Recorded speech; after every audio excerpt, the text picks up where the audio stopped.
Do I really look like that?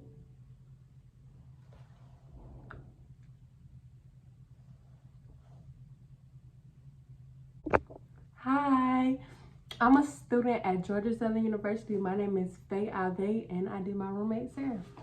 Okay, so this is the hair I'm using. It's from Sculpture, and basically what I did was I just broke the hair down into big pieces. I put them on the right side, and smaller pieces I put them on the left side. And then this is me parting their hair. Like every time that you part your client's hair, put some shining jam on it and part it again. Make sure that part is clean, cause that's how we do it clean. You feel me? Alright, that's what I'm doing right here. Just putting shining jam on it and reparting it to make it look neat, because we don't do no messy braids over here. And this is how she took a little video in my phone. Okay, so I parted the back. I believe I did like 3 braids in the back. It doesn't matter. They're not going to see it. It's just to reduce the tension, because like if you braid the hair down in the back and you want to pull it up into a bun, then it could pull your hair out back there. So I just did knotless braids back there. So what you do is you split the piece into 3 pieces, and then you grab a big piece of hair, because this is the back. I want this braid to be as big as the bigger braids in the front. So I grabbed it and I added it into the side, and then basically every time I got to that side of the braid, I added one more piece of hair. I don't do it every time I braid. So I'm just braiding the little braid down all the way to the end. It's just going to be a regular knotless braid in the back. And that's it. And then I moved on to the next braid, and I did the same thing. But sometimes you have to comb it out. So comb it, make sure it's neat. So just add the hair every time that you get to that side. And this is me. I cut my hair real bad. I was doing this with stitches. So if I could do it with stitches, you could do this. You could do it without them. You could do it. So do it. So this is me finding the front of her head and parting it in the middle. You have to go from the nose up. Go from the nose up. If that is not from the nose up, it's not going to be in the middle. Then I kind of I've done this style a lot, so I kind of just eyeballed it and could tell what part was 3 parts. So I split it into my first 1/3. You could part 1/2 in half and then part each half in half to make the 3 braids, but that's a little complicated, so I just made the first one.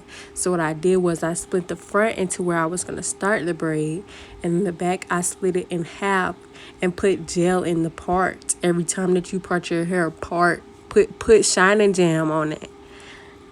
So that's the split in half, so I could do the little stitches. So I grabbed 1/2 and I like not cut it, but like, use my finger to make a stitch. So I think I made 1 stitch on each side before I started adding hair.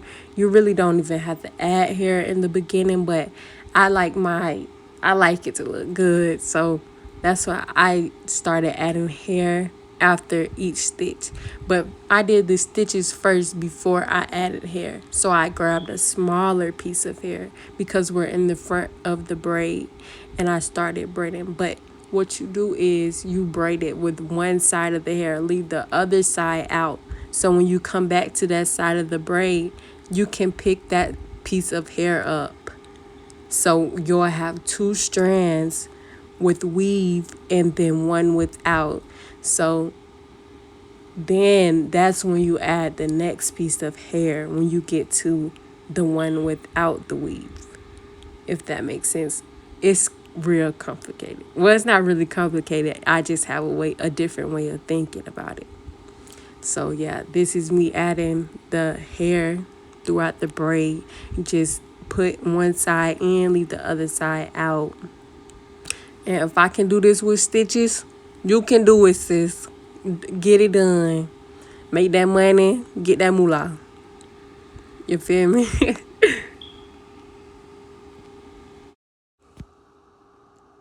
Okay, so you see me, I made the stitch first before I pick up that piece of hair. I made the stitch first. It's like pulling up the hair just adds extra security to the stitch. So do the stitch and then pull up that extra piece of hair. It's not extra, but it's just left out.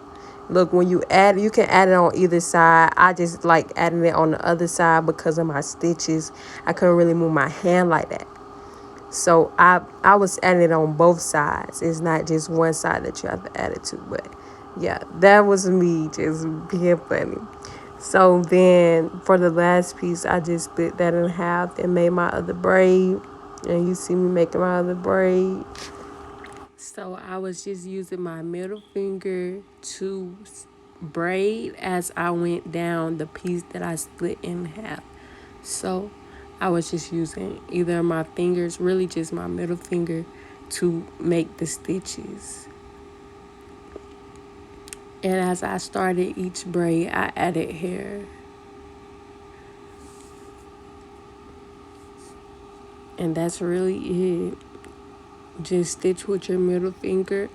Make sure you split the back in half and part it with shining jam so you could keep each half away from each other so you can know which part to stitch, because we're just stitching each half as we go back.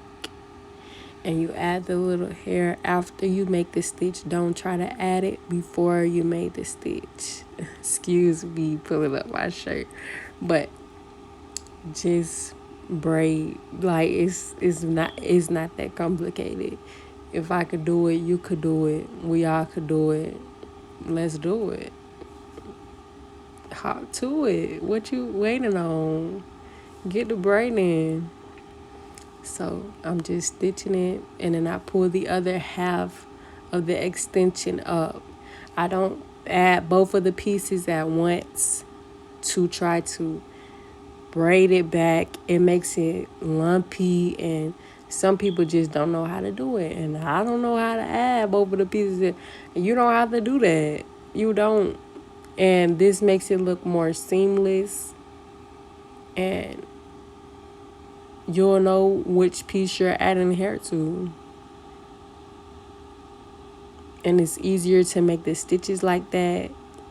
So just use the little, how each extension is in half, like fold it.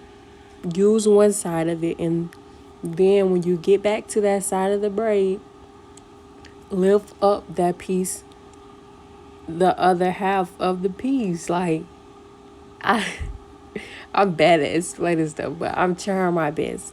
So yeah, just keep braiding. Go do it all the way to the back where the knotless braids are. And around the time when you get to the end of the braid, like off of the scalp, you don't have to add one side of the extension. Like after you get off of the scalp, you can add both of them at once. Like I'm about to show you, and probably in the next clip. But when you get off of the scalp, you don't have to use one's half of the extension. You could use both of them. Like you could just straight up add both at one time, like I believe I'm about to do right here. Nope, not right here. But yeah, just keep doing it like that all the way until you get off of the scalp, until you stop braiding on the scalp, until you stop cornrowing. Then when you get off of the scalp, you can add, look, this is the clip. You can add it to both sides and just braid down like that. Like, oh, look at that fast, seamless adding. It's no lumps, no humps, no bumps. And I would prefer if you kept braiding like you were cornrowing when you got off of the scalp, so that the braid doesn't lift up. You want it to lay down. Do not try to start braiding like you braid off the scalp as soon as you get off the scalp, because that will make the braid lift up a little bit. So this is the third braid on this side, and I just did the same thing. Just keep doing the same thing, and as you do the same thing, you'll get better at it. Like I don't know, I haven't braided hair in a long time, so I had, you could see the improvement as I went up her head. So yeah, just do the stitches first before you add the hair. And don't use both sides of the extension. Use one and then lift that piece up. Lift lift it. Look, I'm lifting it up. Just lift it up. And keep braiding. That's it. That's all that's to it. Just keep braiding until you get off the scalp. And then you're gonna braid it like a knotless braid. Wow, I should have been said that. Like when you get off the scalp, you can add hair like a knotless braid, like I did with the knotless braids in the beginning. But before, like around the time when you get off the scalp, keep braiding like it's a cornrow so that it doesn't stick up. Just keep braiding like it's a cornrow until you get a little, like an inch away from the scalp. That's when you can start braiding like you would do a box braid off of the scalp. I also forgot to mention that I use edge effect and shining gem on like the outside of the braid. Like you know how I put it on the inside and part of the inside. To slick up the sides of the braids, I use shining gem and edge effect, but not a lot. You don't need a lot. It really, a little goes a long way. So this is me just adding, straight both sides after I got off the scalp. It makes it's still the same. It looks great. Still looks good. You feel what I'm saying? Look at those stitches. Do not play with me. Don't, you can't compete where you can't compare, love. Like, you can't play with me. So this is when we went to dip it. The pot is on the boil, on the stove. So this me, I just put some foam on it, and then I'm gonna get my got2b spray, and I'm gonna spray it, like freeze that foam up, get it, lock that shit, get it right. You feel what I'm saying? You see the foam disappearing. It's also a good way to like get it to go away. And then I grab my blow dryer, put it on high, and get the blow dryer and that shit. Make it look, make that shit look. Oh, my bad. Skip part of my French, but make it look good. And that's it. That's all there's to it. Just make it look good. And then you see me get happy because that shit look at the stitches. Look at that. So then I'm just putting it all in a ponytail, trying not to stress it, not to pull it too tight. And then I'm making a bun. And what we gonna do with this bun? We gonna put some chopsticks in it. But I couldn't even record that part. But this is it. You look at them stitches. Boy, all hell look like train tracks. Do not play with me. Don't play with me. That's it.